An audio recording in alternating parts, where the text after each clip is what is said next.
kami itu adalah ini energi dari surga, nggak perlu bayar gitu.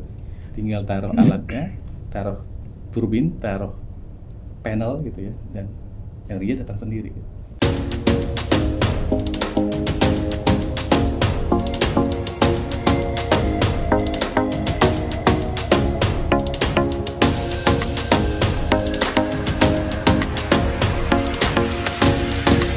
Stay tune di ISR Bicara Energi.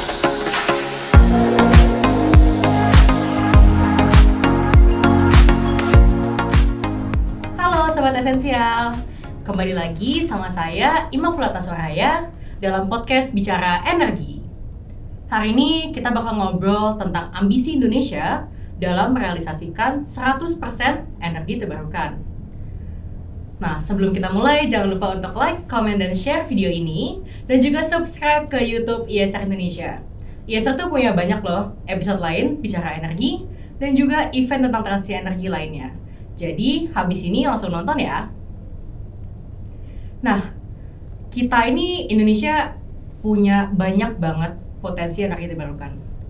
Kurang lebih ada 7.000 gigawatt energi surya, 88 gigawatt energi bayu, 28 gigawatt energi air, dan juga 7.300 gigawatt hour dari penyimpanan energi pumped hydro. Tapi pertanyaan utamanya adalah, bisa nggak sih Indonesia untuk mencapai 100% energi terbarukannya? Nah, untuk ngobrol hari ini, kita sudah kedatangan dua tamu spesial. Ada Pak David Fernando Silalahi dari Australian National University. Selamat datang, Mas David. Yes. Okay. Dan juga kita kedatangan Dr. Aditya Wiranegara dari Institute for Essential Services Reform. Selamat sore Mas Radit. Sore ya. Boleh mungkin sebelum kita lanjut, perkenalan diri dulu dari Mas David. Baik, terima kasih Mbak Soraya sudah dikasih perkenalan. Saya David Silalahi, tadi sudah sampaikan juga, saat ini sedang menempuh pendidikan S3 di The Australian National University di grup 100% Renewable Energy. Jadi topik saya itu bagaimana Indonesia diskenariokan transisi energi penuh, dekarbonisasi sistem energinya, sehingga salah satu upaya adalah 100% listrik energi terbarukan. Jadi itu yang sedang saya kerjakan saat ini. Baik, nanti kita akan lanjut nanya-nanya soal itu juga. Siap. Boleh Mas Radit, silahkan. Ya, terima kasih ya. Ya, halo semuanya, saya Radit. Di ISR saya memegang amanah sebagai manajer riset. Dan kalau background mungkin saya dulu mengambil studi S3 di Cranfield University UK, mengambil topik yang sebenarnya cukup jauh nih dari energi terbarukan.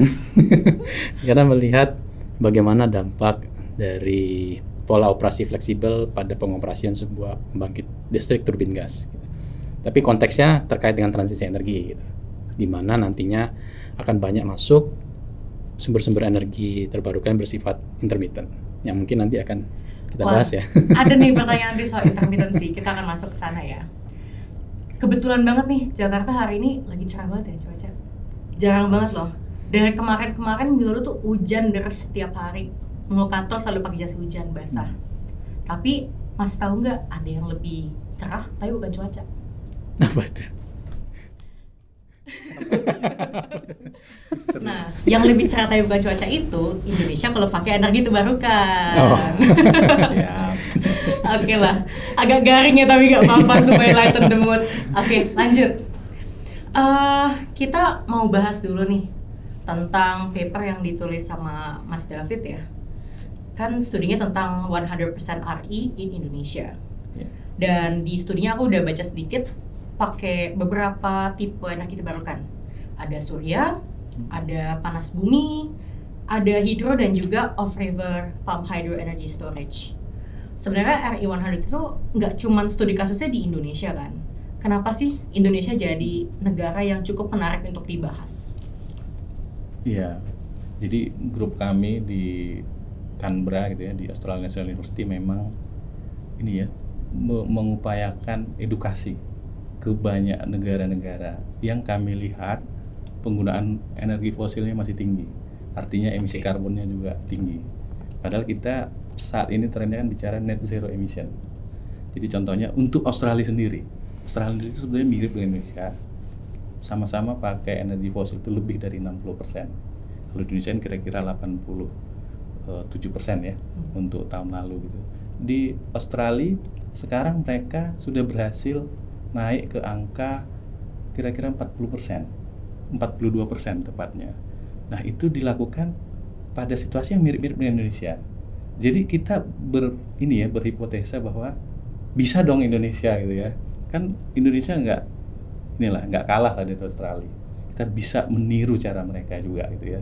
Salah satunya tentunya dengan memanfaatkan energi surya.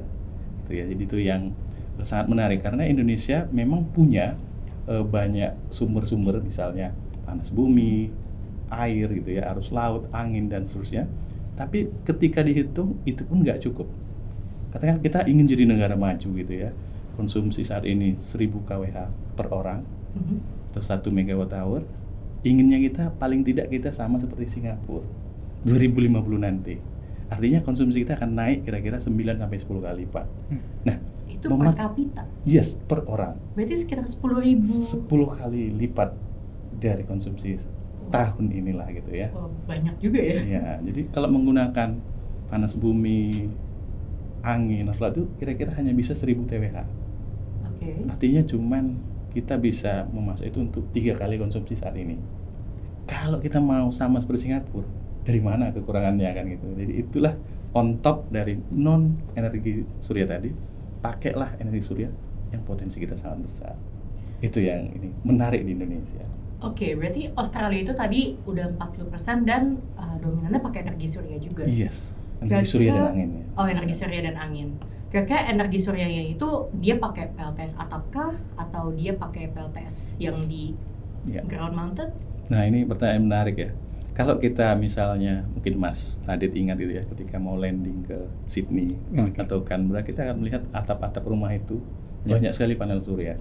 Jadi 1 di antara 3 rumah itu punya panel surya.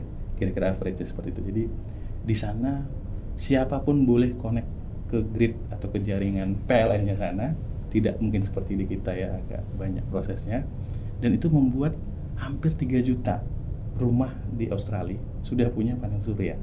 Di luar itu mereka banyak sekali, kan nyebutnya solar farm gitu ya, karena luas sekali gitu ya. Dan banyak turbin-turbin angin di titik-titik yang anginnya memang kencang. Jadi itu cara mereka untuk sebanyak-banyaknya menggunakan energi murah. Kalau bahasa kami itu adalah ini energi dari surga, nggak perlu bayar gitu. Tinggal taruh alatnya, taruh turbin, taruh panel gitu ya, dan energinya datang sendiri. Bahkan nggak perlu dipindahkan, itu datang sendiri. Itu yang membuat mereka sangat cepat, dan nanti 2030 mereka mau di 80%. 2030? 2030, 6 tahun dari sekarang. 2 kali lipat dari apa yang mereka punya sekarang? Betul. Oke, itu menarik untuk diikuti sih, karena waktunya tinggal 6 tahun lagi, sedangkan ya kita masuk sekali lagi sih ke pertanyaan selanjutnya. Indonesia realisasi energi terbarukannya masih 13,1% saat ini. Awalnya kan targetnya di 2025 itu 23% ya. Kita masih tertinggal sekitar 10% di belakang. Dan katanya nih mau diturunin lagi ke 17-19%. Ada tanggapannya? Boleh mungkin dari Mas Radit dulu. Ya kalau tanggapannya ya sangat disayangkan ya.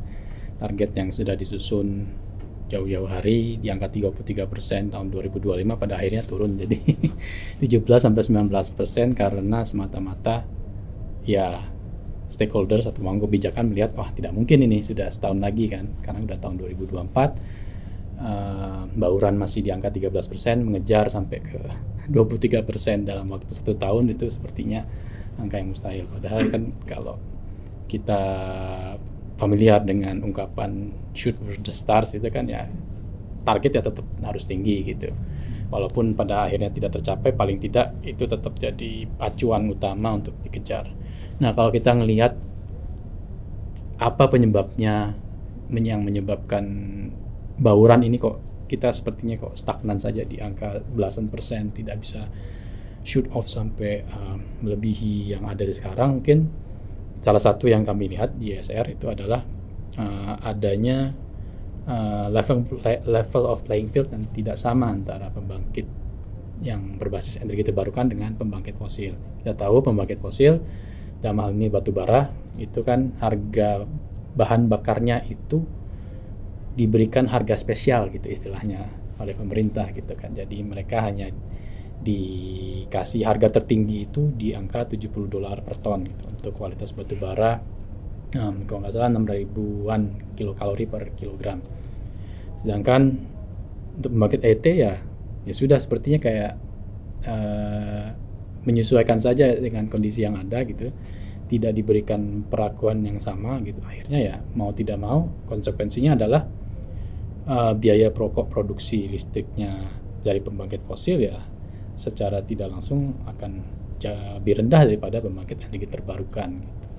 Sebelum lanjut ke Mas David nih, tadi aku penasaran banget. Tadi Mas Radit bilang kalau di Indonesia ada harga spesial untuk batu bara atau pembangkit energi fosil yang cap-nya di $70 per ton ya? Betul, ya. Nah, kalau di negara lain kondisinya seperti apa sih? Dan sejauh apa sebenarnya harganya? Ya, kita kalau misalkan ambil contoh di negara yang mungkin seperti, saya mau coba cari negara yang kurang lebih struktur pasar kelistrikannya itu sama dengan Indonesia yang tidak ada. Sepertinya agak sulit mencari itu ya, karena beberapa mungkin bisa bandingin di Asia Tenggara dulu kali ya, yang agak deket-deket. Asia Tenggara ya, mungkin kayak di mana ya, Filipina ya mungkin ya, masih pakai harga batu bara. Walaupun memang harus diakui struktur pasar kelistrikannya berbeda dengan Indonesia, di mana di sana mengadopsi struktur pasar kelistrikan yang liberal, artinya ya tidak seperti di Indonesia kan penyedia listrik yang kita tahu hanya PLN ya. Singkatnya. Jadi simpelnya di sana banyak tuh, tidak hanya PLN aja tuh yang bermain di sana. Tapi ada juga peran-peran swasta yang juga bermain, tidak hanya di pembangkit saja tapi juga di sisi distribusinya gitu.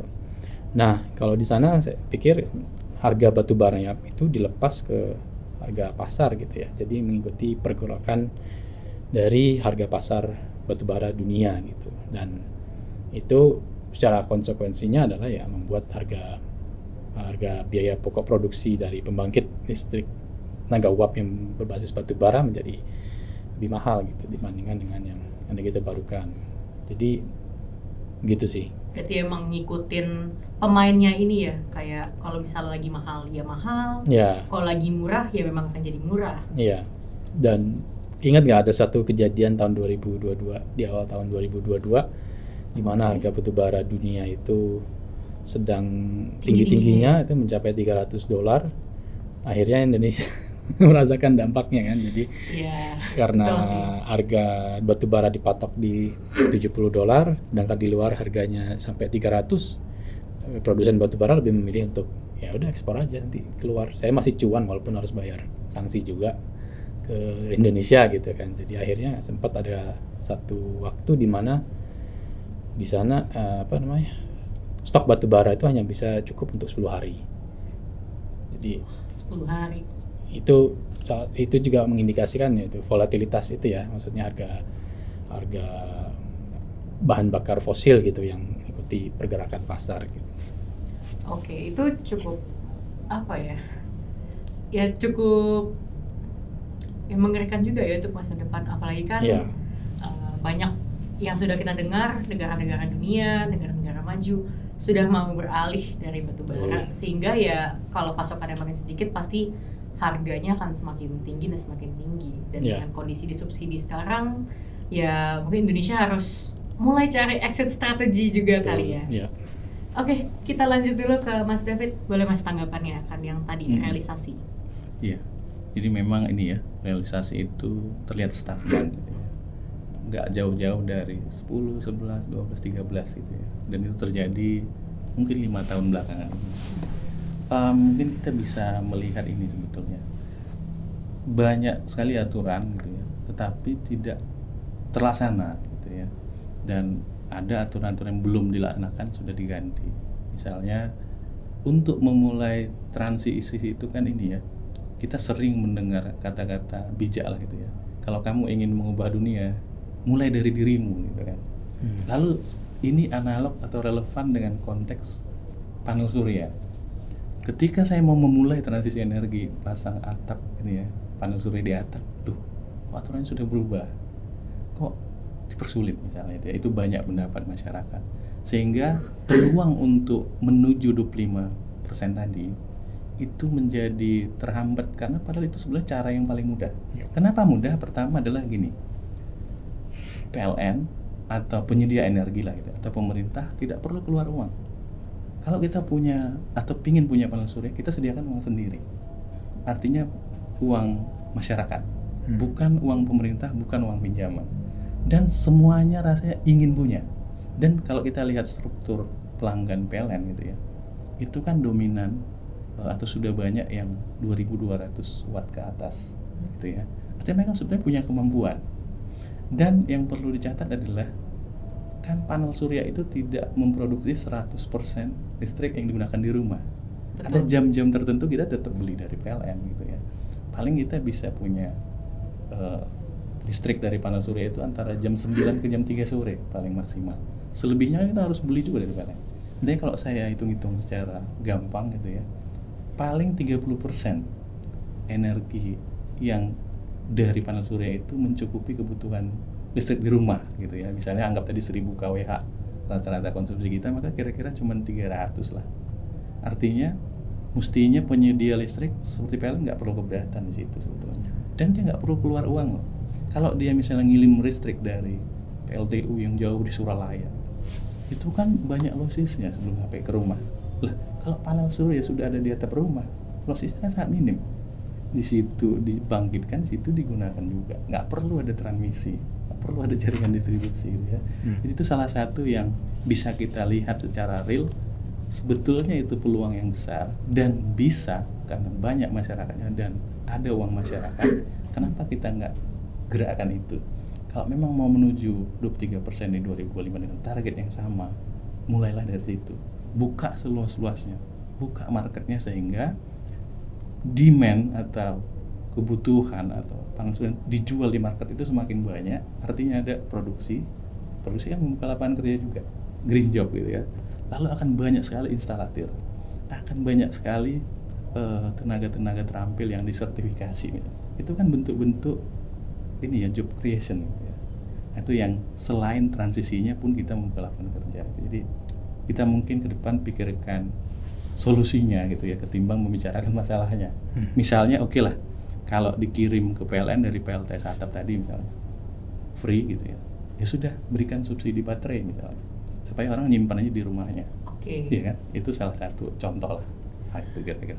Nah, mumpung lagi bahas soal PLTS atap, kita masuk dulu ke revisi Permen SDM nomor 2 tahun 2024, sebenarnya yang direvisi tahun 2021. Jadi ini baru dikeluarkan kembali tentang PLTS atap. Jadi katanya ada beberapa pasal yang bilang, mungkin salah satunya ya yang paling sering dibahas di media dan paling bikin perdebatan di sosial media, skema net meteringnya untuk ekspor impor itu dihapus. Dan bahkan katanya itu kan sebenarnya salah satu hal yang bikin konsumen itu senang, karena ya dia bisa dapat insentif dan juga ya sebenarnya benar katanya tadi, panel surya itu energi dari surga, murah dan energinya ada, meskipun ya kita masih harus tetap pakai dari PLN saat ini kalau kita on grid ya. Kalau off grid kan mungkin ya kita punya baterai sendiri. Gimana tanggapannya Mas David dan Mas Radit soal permen PLTS atap yang baru? Mas Radit dulu ya. Boleh, David dulu lah. Waduh. Tadi kan udah ke saya. Sweet. Kalau saya menilai gini, saya sendiri termasuk yang tidak setuju gitu ya dengan pola yang baru, karena saya sampaikan tadi, ini kan uang masyarakat, keinginan itu ada di masyarakat, jadi malahan kita harus permudah ketimbang memperlambat gitu atau membuat tambahan-tambahan aturan. Silakan saja sepanjang dia mempunyai instalasi yang sesuai standar, tidak membahayakan instalasi gitu ya. Dan sama seperti di Australia, siapapun yang memenuhi syarat silakan connect ke jaringan, tidak perlu persetujuan pemilik jaringan gitu ya. Jadi itu standar di negara-negara yang memang mengejar transisi energi. Nah, untuk sekarang menurut saya PLTS atap ini kita lihat kembali per jenis konsumennya. Katakanlah misalnya gini, bagi industri peraturan yang baru ini mungkin tidak akan terlalu berpengaruh. Katakan misalnya ada Indomaret di dekat kantor ISR ini gitu ya, dia kan bekerja siang hari, katakanlah dari jam 8 sampai mungkin jam 8 malam atau jam 10 malam gitu ya. Kalau dia pasang panel surya di atapnya, bisa loh langsung dipakai untuk nyalain AC, untuk nyalain kulkas, atau mungkin sekedar penerangan gitu ya. Tapi kalau misalnya ada seorang guru gitu ya, seorang guru ini kan teladan gitu ya, lalu saya mau mencontohkan transisi energi ini, saya mau pasang panel surya, tapi dia harus mengajar juga gitu ya, antara jam 7 sampai jam 3 sore. Nggak ada orang yang di rumah, tapi panel suryanya membangkitkan listrik. Lalu oleh aturan ini silakan kirim ke PLN, tapi jangan dibayar ya, gitu. Tidak menjadi pengurang tagihan. Itu menurut saya hal yang kurang tepat. Mungkin harus ada tambahan klausul khusus pelanggan rumah tangga yang tidak menggunakan listriknya di siang hari, boleh dong dia dihitung, gitu ya. Atau berikan subsidi baterai supaya dia punya baterai, karena kan saat ini kita harus akui baterai itu masih mahal. Betul. Tapi kalau kita kasih subsidi, dan ini juga banyak dilakukan di negara-negara lain, Australia juga nggak usah jauh-jauh gitu ya, mereka memberikan subsidi besar-besaran supaya apa? Si PLN-nya atau penyedia listrik center nggak perlu membuat baterainya sendiri, kan dia sebetulnya punya tanggung jawab tuh untuk bikin baterai di tempat dia supaya jaringannya andal. Tapi kalau ini bisa dialihkan, udah biar konsumen aja yang punya, tapi saya diberi kontrol gitu ya, kapan saya bisa ambil listrik di baterai itu, dan kita rasanya bisa mengadopsi itu, dan itu sudah berhasil. Dan seperti saya sampaikan, mereka sekarang 42% dan 6 tahun lagi 80%. Masih hal yang tidak jauh berubah gitu cara pendekatan. LTSA digencarkan dan subsidi untuk baterainya juga ditambah gitu. Jadi itu mungkin yang bisa saya tanggapin lah untuk aturan yang baru ini gitu. Mungkin Mas Radit bisa melengkapi lah. Nanti Mas Radit, aku ada pertanyaan lanjutan nih, karena cukup seru ya bahasnya, apalagi lagi in banget. Iya, PLTS atap ya. Ya saya sempat baca sih itunya, permennya itu, dan memang insentif Exim dihilangkan, tapi pemerintah berkilah bahwa biaya operasi paralel itu dihilangkan dari skema PLTS atap ini gitu, dan itu dianggap sebagai insentif walaupun tidak tidak berdampak langsung ke tagihan si pengguna PLTS atap ini gitu. Yang menurut kami begitu. Nah, sama satu lagi yang cukup menarik di permen ini adalah terkait clustering. Jadi dikenalkan sistem clustering di situ. Jadi yang boleh masang PLTS atap itu tergantung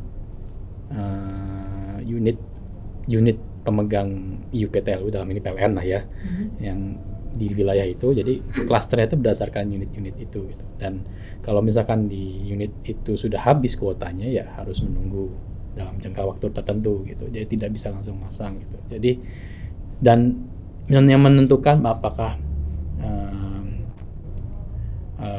seseorang itu boleh memasang PLTS atap itu juga tidak terlalu jelas disebutkan di dalam permen itu gitu. Maksudnya bagaimana kondisi sistem di klaster itu gitu ya, yang masih membolehkan adanya PLTS atap masuk ke dalam sistem itu seperti apa gitu. Itu parameternya itu tidak terlalu rinci gitu dijelaskan di situ. Jadi seakan-akan mengambang gitu loh di situ tuh. Dan diserahkan sepenuhnya ke pengelola di klaster itu gitu, dan ya sebenarnya kan jadi nggak transparan ya itu ya prosesnya. Dan ya kalau memang harus menunggu sih nggak apa-apa asal prosesnya kan transparan. Tapi kalau prosesnya seperti itu belum transparan, terus nggak jelas mungkin prosedurnya seperti apa gitu, mungkin itu sih yang jadi menurut kami ya, itu jadi kekurangan dari permen ini gitu. Dan mungkin malah membuat peminat gitu ya, pemasang PLTS atap jadi malah berpikir ulang gitu kalau kondisinya seperti itu.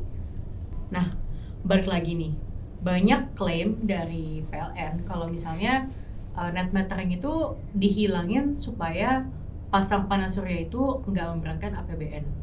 Tapi kalau dari kata-kata Mas David tadi, sebenarnya panel surya itu kan kita ya beli sendiri gitu loh, nggak terlalu memberatkan APBN. Sebenarnya seberapa berat sih APBN itu ya kayak terbebani oleh panel surya kalau misalnya kayak masih ada net metering?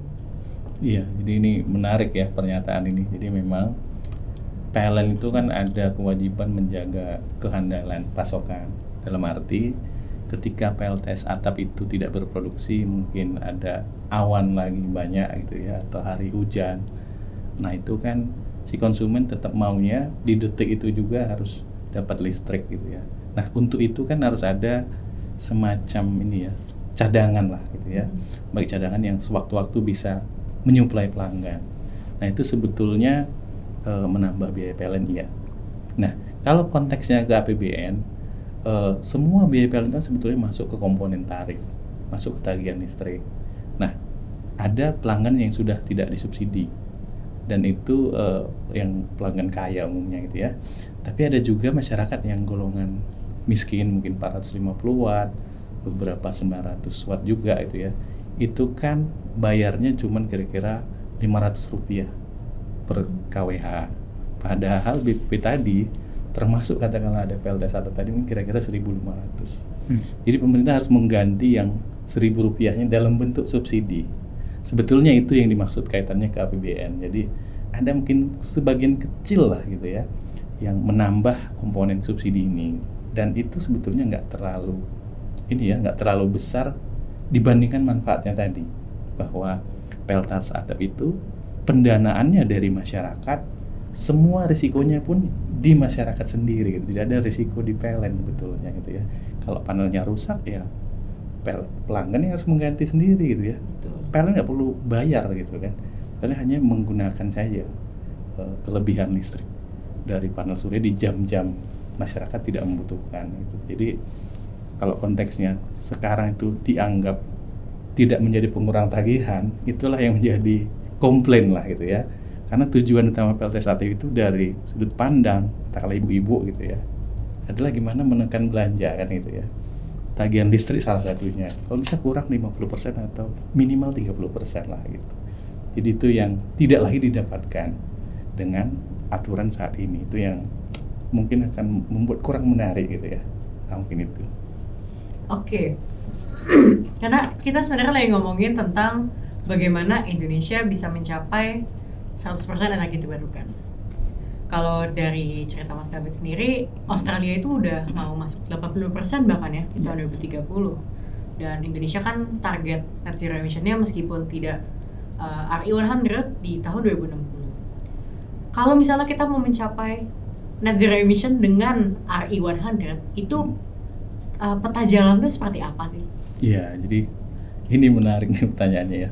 Jadi kalau kita menuju net zero emissions gitu ya, artinya kita harus mengelektrifikasi banyak sektor. Misalnya transportasi salah satu, itu kan sangat besar energi di sana. Jadi penggunaan motor listrik, sepeda motor listrik gitu ya, mobil-mobil listrik, kereta listrik, itu salah satu untuk menghilangkan BBM-nya. Itu kan satu bentuk transisi. Nah, termasuk misalnya memasak di rumah gitu ya. Kalau di Australia kita sudah kebanyakan itu menggunakan kompor listrik lah gitu ya. Nah, listrik ini menjadi salah satu cara yang paling visible atau paling bisa dicapai untuk transisi atau menghilangkan emisi karbon gitu ya. Nah, kalau misalnya Indonesia sekarang 1 megawatt hour per kapita atau 1000 kWh per orang, maka ketika kita nanti semua orang sudah punya mobil listrik, kalau pergi dengan bus-bus listrik juga gitu ya, memasak menggunakan listrik, industri-industri kita misalnya industri smelter gitu ya, semen itu sudah tidak lagi pakai batu bara gitu ya, tapi menggunakan listrik gitu ya, langsung listrik, maka kita akan naik berkali lipat. Kalau kita sama seperti Singapura yang belum transisi penuh, mereka di angka 9 kalinya kita.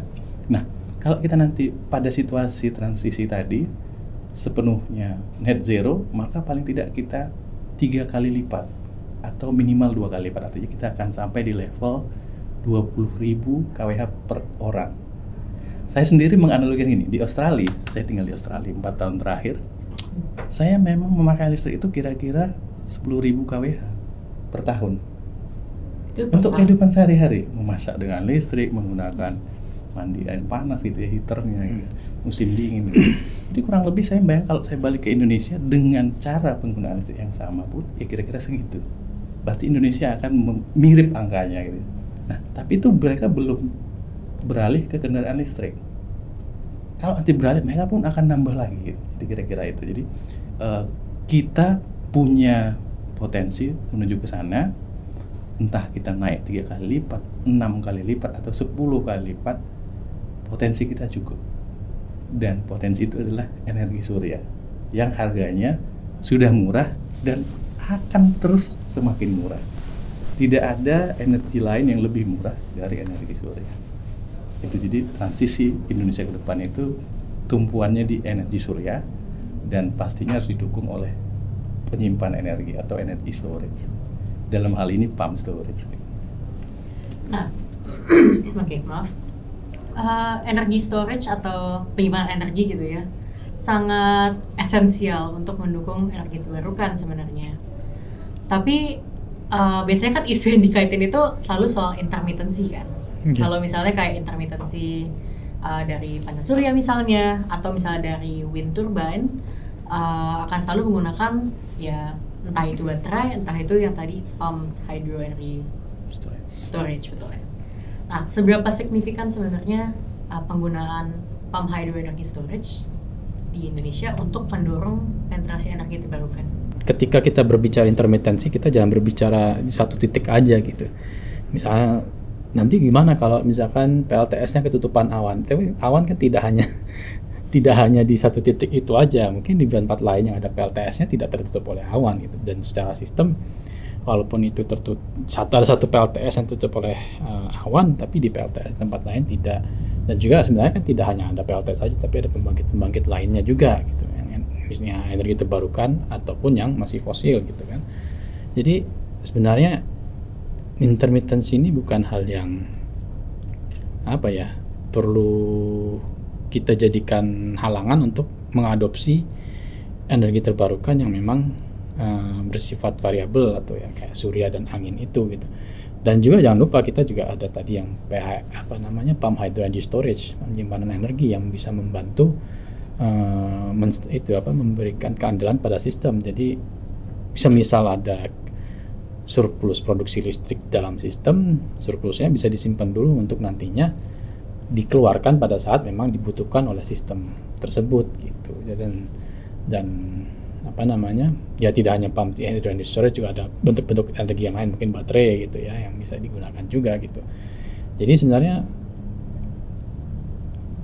approach-nya itu sudah ada gitu, yang bisa digunakan untuk bisa mengatasi masalah intermittency. Tinggal bagaimana caranya kita mengubah, ya sebenarnya kalau bahasanya di ESR itu paradigmnya pengelola jaringan saja gitu, yang sebelumnya sangat menumpu atau menitik beratkan pada pembangkit-pembangkit yang base load gitu ya, yang untuk shift atau bergeser ke ya nantinya kalau di sistem tersebut banyak yang bersifat intermittent atau variabel seperti angin dan surya, ya tinggal bagaimana kita beradaptasi aja dengan kondisi tersebut ya, apakah dengan melakukan forecasting cuaca gitu ya, kan sangat bergantung cuaca ya, surya dan angin itu, ataupun ya dengan menyiapkan secara sistem penyimpanan energi yang cukup gitu untuk mengatasi fluktuasi yang mungkin akan muncul gitu kalau misalnya banyak pembangkit VRI-nya gitu. Gitu. Mungkin Mas David bisa menambahkan. Ini menarik ya diskusi ini. Jadi tadi kami juga ada semacam diskusi. Intinya gini, membuat suatu sistem yang handal dengan pasokan 100% energi dengan intermitensi, artinya energi surya dan energi angin, itu bukan lagi hal yang mustahil. Itu sudah, kalau bahasa ininya ada solve problem gitu. Jadi mungkin dulu masalah, tapi sekarang kita teknologi itu semakin maju. Artinya kita sudah punya opsi baterai untuk order misalnya millisecond, milidetik gitu ya. Kalau misalnya tiba-tiba hilang, dalam order milidetik baterai itu bisa. Tetapi yang menjadi persoalan adalah baterai itu meskipun cepat juga dia habis gitu. Jadi dalam order jam dia akan habis, perlu diisi lagi. Nah, untuk itu pump storage ini, PLTA pump storage ini menjadi tumpuan. Jadi katakanlah baterai itu akan beroperasi di 10 menit pertama, karena memang PLTA ini juga ada ini ya, untuk start itu kira-kira ordernya 10 detik sampai menit gitu ya. Jadi ketika dalam 10 detik itu si baterai masuk, tapi dia akan habis. Setelah itu masuklah si pump storage yang durasinya gigawatt hour, jauh sekali lebih besar gitu ya dari kita mungkin mengenal Tesla Megapack gitu ya, yang ordernya masih puluhan mega gitu ya, dan harus banyak sekali diinstal untuk menyamai satu pump storage seperti Percisokan misalnya 1 gigawatt gitu ya. Nah itu yang membuat pump storage dan baterai ini adalah sifatnya saling melengkapi supaya sistemnya itu setiap detik, setiap sepanjang tahun itu pasokan dan ini ya kebutuhannya itu seimbang gitu. Nah ada hal lain yang tadi sudah disampaikan Mas Radit juga, diversifikasi. Katakanlah gini, kalau PLTS saya di atasnya ketutupan awan, belum tentu di rumah Mas Radit PLTS-nya ketutupan awan gitu kan. Tapi ini kalau terkoneksi dengan baik, maka saling mengisi. Saat dia ada, saya butuh, saya bisa pinjam dulu gitu ya. Mungkin nanti bisa sebaliknya. Nah kalau kita lihat lebih luas, misalnya di Jawa Barat punya PLTS Cirata, dan ada baiknya juga punya di Jawa Tengah atau di Jawa Timur gitu ya, sehingga problem ini tidak berbarengan kok gitu ya. Nah sehingga diversifikasi itu penting. Nah yang lain adalah membangun interkoneksi. Jadi si pembangkit ini harus saling terhubung dong gitu ya, supaya bisa saling mengisi. Nah hal lain itu adalah ini pemanfaatan AI. Itu harus kita lihat sekarang ini orang membicarakan ini ya, kecerdasan buatan gitu ya. Forecasting itu tidak lagi ordernya hari atau jam, bahkan menit bisa. Misalnya sekarang itu teknologi sudah bisa melihat cuaca dalam menit ke menit. Kita bisa memprediksi nanti PLTS yang saya punya atau 100 megawatt ini akan dilewati awan di jam berapa, di menit ke berapa. Itu sudah bisa diprediksi. Artinya sistem sudah bisa disiapkan sebelum itu kejadian. Mungkin lebih advance lagi bisa modifikasi cuaca gitu ya. Jadi kan cuaca itu sekarang bisa diatur gitu ya. Iya, Awannya mau dipindahin kemana gitu ya, atau mau dibikin hujan di mana supaya pump storage-nya terisi misalnya, PLTA-nya bendungannya terisi banyak. Jangan lupa hujan itu adalah berkat juga, itu blessing juga ya. PLTA akan penuh walaupun PLTS-nya berhenti. Nah tadi kita diskusi juga tentang gimana bukan mengawinkan ya. Kalau kita itu punya energi surya dan angin, itu sistem yang sangat andal sebetulnya ditambah baterai. Karena apa?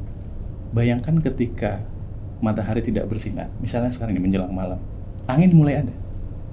Artinya apa? Ketika energi surya yang nggak ada, angin ada. Kita nggak perlu baterai di situ. Nah itu yang membuat dua energi yang murah ini, rendah emisi karbon ini adalah masa depan energi kita. Nah itu kira-kira. Jadi kita bisa di level 100% dan handal. Nah, ngomongin 100% tadi ya yang paling utamanya adalah energi surya. Dan kalau ngomongin soal energi surya, akhir-akhir ini di Asia Tenggara yang paling marak diomongin itu adalah floating PV di Cirata. Tapi Cirata itu kan sebenarnya danau ya. Dan di Indonesia itu mungkin ya danaunya cukup terbatas. Aku baca dari studinya Mas David, bisa ditaruh di laut. Nah, tapi kalau taruh di laut, apakah dia nggak keombang-ambing sama ombak? Dan juga apakah si metal-metalnya yang ada di PLTS itu dia akan korosif nggak sih? Baik, ini menarik ya. Saya merasa terhormat spesialisasinya.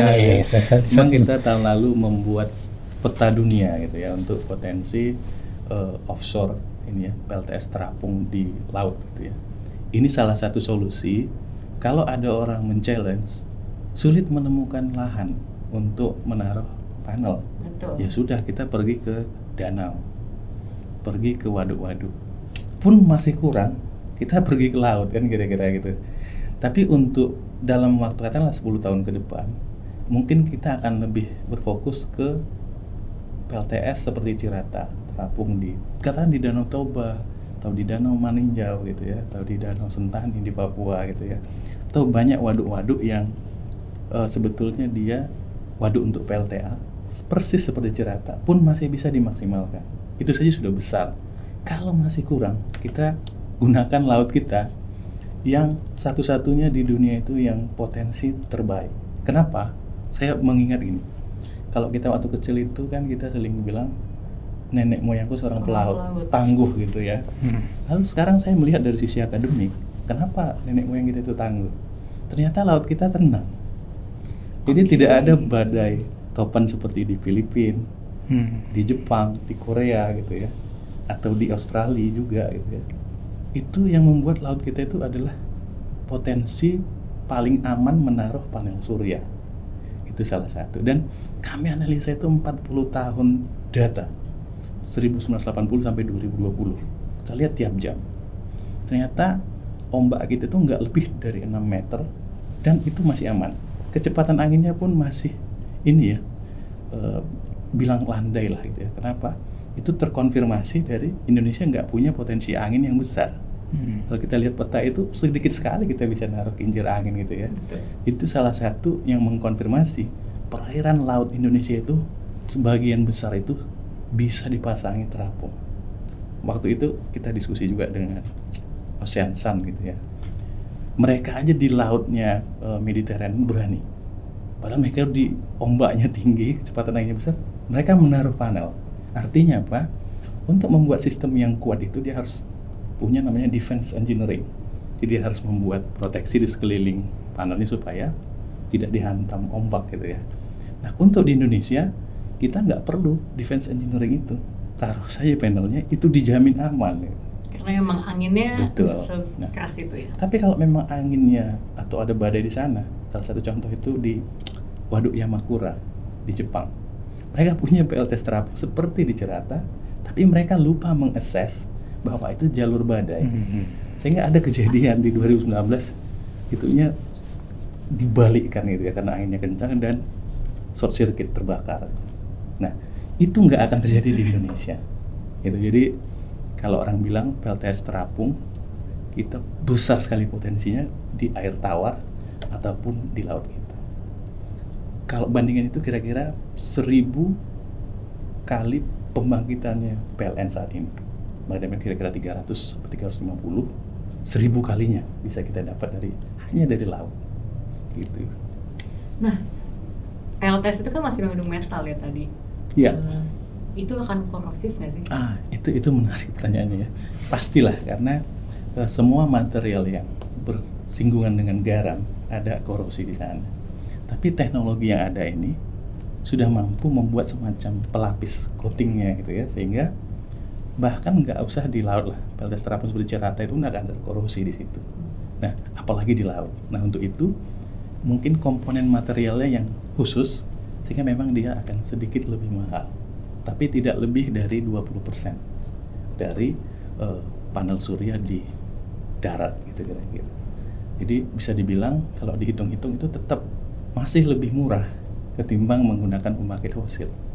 Dan poin yang paling penting adalah emisi karbonnya rendah, sesuai dengan cita-cita transisi energi menuju net zero gitu ya. Wah, cakep ya. Dan itu biasanya kalau floating PV itu sejauh apa sih dari shore? Tentu ini ya, opsi terbaik itu yang paling dekat. Tapi kita harus melihat juga ada aktivitas masyarakat di sekitar dekat pantai. Misalnya nelayan atau mungkin transportasi.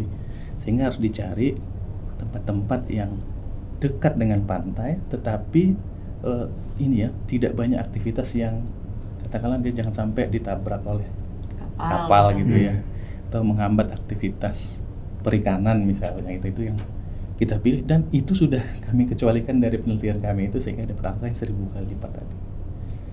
1000 kali lipat. Kira-kira kalau diangkakan begitu ya, potensinya tuh berapa gigawatt? 35.000 terawatt hour per tahun. Oh, bukan gigawatt lagi. Terawatt hour. Terawatt hour. Ya.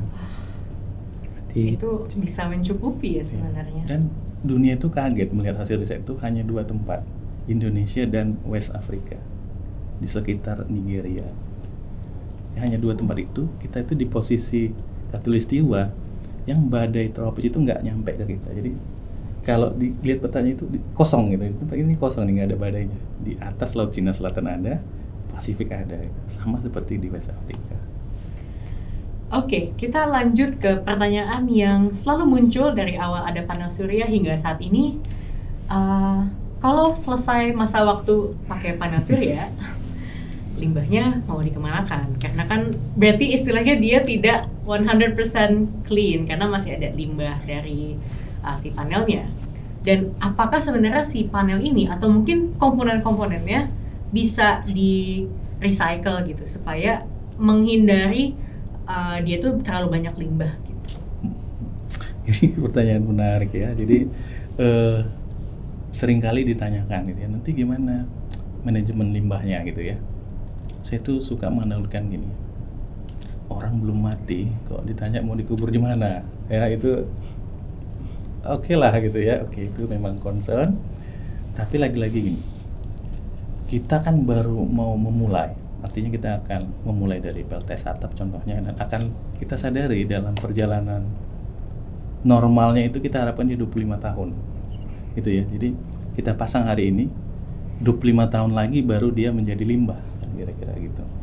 Artinya apa? Sepanjang waktu selama 25 tahun ini kita punya kemampuan untuk membuat bagaimana ini nanti limbah-limbah ini didaur ulang gitu ya. Dan masa iya sih dalam 25 tahun kita nggak bisa membuat sistemnya itu gitu ya. Dan memang dalam perjalanan tentu panel itu ada yang tidak sempurna juga, ada yang mungkin dalam 3 tahun juga sudah rusak gitu ya. Nah ini menurut saya gini, tahap pengolahan limbah itu kan sebetulnya dimulai dari pengumpulan, selanjutnya ditransportasikan ke tempat pengolahannya, lalu ada processingnya. Nah itu mungkin kalau untuk saat ini karena masih kecil, katakanlah itu kita kumpulkan saja dulu. Kalau masih order di bawah 1 gigawatt itu nggak terlalu banyak loh panelnya, ya kan? Kecuali kita udah seperti China yang sudah ratusan gigawatt PLTS-nya, maka itu harus segera punya sistem yang handal gitu ya untuk mengolah limbahnya. Nah, kalau kita mungkin kita kumpulkan dulu, ditempatkan di satu tempat gitu ya supaya dia tidak mencemari lah gitu ya, kita kumpulkan. Tapi kalau kita lihat secara fair, semua teknologi itu pun akan suatu saat menjadi limbah. Katakan gini, kita diantar ini pakai HP. Kalau HP ini rusak, itu kan harus diolah juga limbah gitu ya. Atau konteks pembangkit, PLTU, gas dan yang lain pun sama. Dia pun akan menjadi limbah suatu saat. Kenapa kita nggak fair melihatnya gitu ya? Jadi kalau panel sudah jadi limbah, kamu pun yang sekarang beroperasi akan jadi limbah. Mungkin lebih cepat dari saya. Saya ini maksudnya panel surya gitu ya. Saya masih 25 tahun lagi. Kamu mungkin tinggal 5 tahun lagi gitu ya. Nah, itu yang kita lihat. Nah, kalau secara komponen yang bisa didaur ulang, sebetulnya kan kita lihat ya, komponen panel surya itu kan dominan itu kaca. Lalu ada frame aluminium gitu ya. Lalu ada silikonnya. Lalu ada komponen yang lain tembaga. Kalau secara ini kita lihat, kira-kira 90% itu bisa didaur ulang. Jadi untuk membuat panel surya yang baru, bisa menggunakan 90% bahan panel yang rusak ini misalnya gitu ya. Jadi sebetulnya kalau dibilang ini bisa digunakan kembali atau di recycle, di reuse, yes. Tinggal memang skala pengolahan itu perlu dipikirkan. Apakah untuk sementara kita langsung punya proses pengolahannya, walaupun yang mau diolah masih kecil gitu ya, atau kita kumpulkan saja dulu, atau mungkin kita kerjasama dengan negara-negara yang sudah punya, katakan kita kumpulkan nih panel-panelnya lalu dikirim dengan kapal laut misalnya gitu ya. Ketika kita sembari mengirim barang, mengekspor barang misalnya, untuk cost-nya lebih murah. Nah mungkin itu yang bisa mungkin menjadi inilah tambahan pengetahuan. Memang transisi energi itu ternyata cukup kompleks ya. Kita nggak hanya memikirkan tentang bagaimana mengubah energi fosil menjadi energi terbarukan, tapi juga termasuk pengolahan limbahnya, dan juga tadi mungkin ketersediaan lahannya dan apa ada alternatif lain atau enggak. Nah, dan kalau ngomongin tentang 100% renewable energy, tadi Mas David juga bilang, Mas Radit juga sudah bilang kalau butuh diversifikasi. Jadi nggak hanya satu tipe energi terbarukan saja, misalnya hanya pakai surya atau hanya pakai angin, meskipun memang di tiap negara mungkin punya dominannya masing-masing ya. Nah, untuk di Indonesia sendiri ada satu energi yang dia belum jadi pemain saat ini, tapi mau masuk ke pasar, yaitu pembangkit listrik tenaga nuklir. Kalau melihat dari dokumen perencanaan, kira-kira di tahun 2032 mulai di commission nih. Dan aku mau tanya dulu ke Mas Radit ya, karena kan di Indonesia ini meskipun sudah banyak yang menerima, banyak juga yang menolak karena alasan keamanan, karena alasan ya kita ada di Ring of Fire, terutama di Pulau Jawa sampai ke timur. Seberapa siap sih sebenarnya Indonesia untuk menggunakan nuklir dan seaman apa? Kalau permasalahan aman, saya pikir ya dengan teknologi yang terbaru sudah aman sih.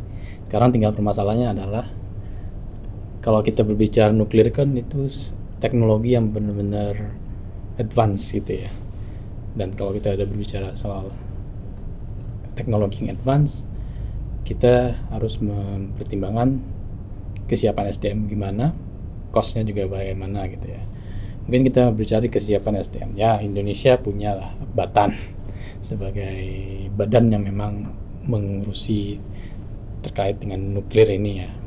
Juga ada Bapeten yang sebagai badan pengawasnya yang mungkin sudah tick the boxes untuk bisa mempunyai kapasitas itu. Cuma dari sisi SDM, saya pikir kita belum cukup untuk bisa mengadopsi itu dalam waktu yang dekat ini gitu ya. Dan apa namanya, ya walaupun di Jogja, di UGM itu ada teknik nuklir gitu, di berbagai kampus lain juga walaupun tidak ada teknik nuklir tapi juga dipelajari sebagai bagian dari satu jurusan tertentu seperti fisika gitu misalnya. Cuma kesiapan SDM itu tidak hanya dilihat dari kesiapan SDM yang di level high education saja, tapi juga di yang vocational yang mungkin nantinya akan menjadi teknisi-teknisi di pembangkit ini gitu kan. Dan dari situ saja mungkin belum siap gitu. Dan yang kedua mungkin dari sisi cost gitu ya. Ini kita perlu mempertimbangkan bahwa ada pembangkit-pembangkit lain yang secara cost baik itu sekarang dan dari secara proyeksi itu masih akan terus menurun seperti surya misalnya. Nah, secara cost memang pembangkit nuklirnya masih cukup mahal gitu ya. Belum lagi kita berbicara kalau nantinya ada kebutuhan untuk melakukan pengayaan untuk bahan bakarnya gitu. Apakah kita punya kapasitas di situ? Jangan-jangan nanti untuk pengayaan harus dilakukan di luar sehingga kita jatuh-jatuhnya harus impor bahan bakar gitu. Juga nanti di sisi pengolahan limbahnya gitu. Sisi pengolahan limbahnya kan pertanyaannya adalah apakah kita sudah punya kesiapan ya lagi-lagi SDM dan infrastruktur untuk mengelola limbah. Yang saya tahu limbah yang bahkan dari pembangkit listrik tenaga nuklir yang ada di Jogja itu pembangkit nuklir Kartini ya kalau salah itu limbahnya diekspor kalau tidak salah untuk diolah di negara lain gitu bukan di Indonesia. Jadi banyak pertanyaan tanda tanya ini yang perlu dijawab gitu ya oleh pemerintah kalau memang akan mengadopsi nuklir di dalam jangka waktu 8 tahun ke depan. Ini kan 2032 8 tahun lagi nih. Iya. Nah, apakah kesiapan itu sudah ada di tempat apa tidak gitu. Itu sih. Saya agak kaget sih ngedengar limbah nuklir itu bisa diekspor juga ya. Iya, bisa diekspor ya, karena ya mungkin Indonesia masih belum bisa mengolah limbahnya itu atau ya belum ada fasilitas untuk penyimpanan limbah nuklirnya itu gitu. Mungkin nanti kalau kita mau bahas soal pengolahan limbah nuklir bisa kali ya kita adain bicara energi yang lebih spesifik karena kayaknya itu cukup panjang dan seru tuh. Kita ngundang ahli nuklir juga ada. Kalau untuk Mas David nih, pertanyaan hampir mirip dengan Mas Radit, tapi aku ingin menambahkan, karena kan di Indonesia itu punya banyak potensi yang lain gitu ya, energi terbarukan. Seberapa mendesak sebenarnya kita untuk pakai tenaga nuklir? Iya, ini diskusinya sudah lama ya. Kalau kita baca sejarah, bahkan dari zaman Presiden Soekarno, beliau sudah mau bikin. Dimulai dengan yang seperti tadi Kartini di Jogja gitu ya, di Bandung beberapa reaktor, di Serpong gitu ya. Tapi lagi-lagi gini, nuklir ini selalu diasosiasikan senjata, sehingga secara politik itu sulit gitu ya. Jadi untuk konteks Indonesia belum tentu Asosiasi Energi Nuklir mengiyakan gitu ya, belum tentu secara politik. Nah, secara hal lain lagi ada namanya public acceptance. Belum tentu masyarakat mau dipasangin nuklir di dekat tempat tinggalnya. Ada istilahnya itu not in my backyard gitu ya. Silakan bikin tapi jangan dekat saya. Semua orang bilang gitu lah, terus di mana gitu ya. Nggak ada dong tempatnya gitu kan. Dan kita harus melihat lagi konteksnya, kenapa negara-negara itu seperti Jepang, Prancis, Jerman yang mulai menutup juga ya nuklirnya, karena memang bahaya. Lalu kenapa dulu mereka punya nuklir? Mereka nggak punya resources. Jadi Jepang, Korea, gitu, Prancis, itulah pilihan yang ada di mereka. Berbeda dengan Indonesia.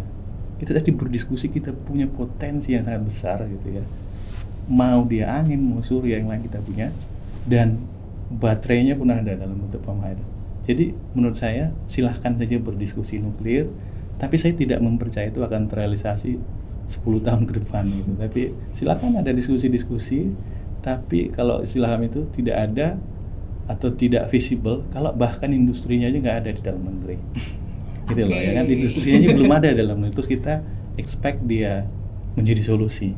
Mending kita yang udah ada aja kita kembangkan, bikin panel surya dalam negeri, buat roadmap-nya, peta jalannya, berapa yang harus dibangun tiap tahun gitu ya, bikin aturan yang jelas sehingga tidak perlu mendiskusikan hal yang ketidakpastiannya besar gitu. Itu mungkin dari saya. Iya, dan sebenarnya nuklir ini bukan perbincangan baru ya. Saya dengar juga udah berapa kali sebenarnya Indonesia mau mengajukan diri untuk membangun PLTN gitu, tapi ya hanya sampai perencanaan saja, belum sampai realisasi ya. Ya, dan semoga mungkin bisa dikaji ulang karena ya betul kata Mas David dan Mas Radit, kita punya potensi energi terbarukan tuh banyak sekali yang bisa dipilih, yang teknologinya mungkin sudah lebih tersedia. Oke, ini pertanyaan terakhir. Kita kalau melihat Indonesia belakangan ini penuh dengan cuaca ekstrim ya. Hujan, badai, puting beliung, banjir, dan agak sedikit menantang untuk memasang energi terbarukan gitu. Misalnya yang paling mudah kita temukan aja panel surya. Yang tadi dipasang floating PV di Jepang ya, terus dia kena badai, ternyata dia terbalik-balik sampai ya rusak gitu. Dan kalau misalnya kita pasang di sini nih PLTS atap, terus tiba-tiba PLTS atapnya kena badai, dia ngangkat, terus ya membahayakan orang lain. Nah, dihadapi dengan tantangan-tantangan iklim tersebut, gimana sih caranya kita bisa tetap mengembangkan energi terbarukan secara optimal? Mungkin bisa dari Mas David dulu, nanti ditutup dengan Mas Radit. Baik, ini diskusi yang menarik ya, walaupun sudah mendekati penghujung ya. Memang kita harus akui ada perubahan cuaca, dan kita melihat lagi kenapa terjadi perubahan cuaca, karena emisi karbonnya yang berlebihan, sehingga orang berdiskusi boleh nggak kita tahan emisi karbonnya, tidak boleh melebihi 1,5 derajat nanti perubahan atau tambahan suhunya gitu ya di 2000 di tahun mendatang gitu ya. Nah, maka nggak ada kata lain selain transisi energi. Pindahlah ke energi yang murah dan rendah karbon. Artinya seperti angin, surya gitu ya. Nah, dan kita teknologinya sudah tersedia, sudah murah. Lalu kenapa enggak? Terlepas dari terjadinya perubahan iklim, memang ini ya, ini ada banyak pertanyaan seberapa resilience, seberapa kuat nanti sistem itu. Tapi kita jangan lupa, teknologi yang ada pun sudah bisa menjawab itu. Tidak ada kata lain adalah kecanggihan ini ya, peralatan elektronik, ataupun mungkin dalam konteks ini adalah sistem kontrol di pembangkit dan sistem penyimpanan energinya. Kan kekhawatirannya itu kan pasokannya hilang atau nggak ada nggak yang menggantikan. Disitulah peran baterai tadi atau pump storage tadi, sehingga sebetulnya tidak terlalu menjadi hal yang menjadi penghambat, tetapi justru kita lebih lagi menemukan bagaimana mengatasinya kan. Dan sudah ada juga teknologinya, nggak ada kata lain lah, kita segera bertransisi, kita punya potensi, teknologinya sudah ada, murah dan masih akan terus turun harganya, sehingga ayolah kita sebanyak-banyaknya menggunakan energi terbarukan. Silakan Mas Radit. Ya, kalau terkait dengan climate resilience seperti ini ya, apakah akan mempengaruhi transisi? Ya, saya pikir akan berpengaruh. Namun benar seperti kata Mas David tadi bahwa ya ini adalah indikasi bahwa kita harus segera melakukan transisi energi. Bahwa perubahan iklim itu makan proses waktu yang lama gitu ya. Ya kalau itu kita berpikiran seperti itu, maksudnya kalau misalnya kita berpikiran wah ini perubahan iklim sudah terjadi nih dan kayaknya hopeless lah gitu. Ya kalau kita berpikir itu, maka dalam jangka waktu ke depan lagi ya akan menjadi lebih ekstrim lagi, yang mungkin kita baru lihat puting beliung mungkin akan lebih besar lagi. Cuaca-cuaca ekstrim yang akan terjadi, panas yang mungkin kita alami hari ini gitu mungkin akan lebih panas lagi, bahkan mungkin ya tidak memungkinkan gitu ya bisa sampai setara dengan suhu di Arab Saudi sana yang mencapai 40-50 derajat gitu kalau misalkan kita hanya istilahnya bertopang dagu saja gitu, tidak melakukan apa-apa dan menyerahkan diri pada nasib dan pasrah saja gitu ya. Menurut kata Mas David ya kita harus segera melakukan transisi. Dan sebenarnya terkait dengan prediksi cuaca yang udah mulai ekstrim itu kan tadi sudah disentuh oleh Mas David, itu yang terkait dengan teknologi kecerdasan buatan yang kita bisa manfaatkan untuk melakukan forecasting dari cuaca itu, yang misalnya nanti mungkin ada angin puting beliung mungkin akan lewat sini dan bisa memporak-porandakan PLTS kita, ya harus disiapkan measure-nya apa itu untuk bisa memitigasi supaya ya PLTS terapungnya misalnya itu tidak terbalik gitu. Atau misalnya dengan pembangkit listrik tenaga bayu atau angin itu, kalau dia terlalu cepat kan bisa menyebabkan sudunya itu malah jadi hancur gitu kan. Nah itu gimana caranya supaya ketika ada forecast nanti akan ada angin ribut lewat gitu, nah ya berarti ya diberhentikan dulu berarti pembangkit turbin anginnya berputar gitu. Ya sebenarnya seperti yang kata Mas David sudah ada teknologinya, tinggal kita mau memanfaatkan atau tidak untuk kebaikan kita bersama dan ke depan dan untuk anak cucu kita itu. Oke, terima kasih banyak Mas David dan Mas Radit. Sama-sama. Diskusinya cukup panjang tapi sangat berbobot ya hari ini. Dan semoga juga diskusi hari ini bisa menjawab banyak pertanyaan teman-teman Sobat Esensial di sosial media. Terima kasih banyak juga buat Sobat Esensial yang sudah menonton. Jangan lupa kita masih punya episode Bicara Energi yang lainnya. Bisa langsung ke YouTube ISR Indonesia. Dan kalau mau baca studinya, bisa langsung ke website ISR di www.isr.or.id. Dan jangan lupa juga untuk follow sosial media ISR. Kita ada di Twitter, Instagram, LinkedIn, YouTube, dan juga TikTok. Baik, sampai jumpa!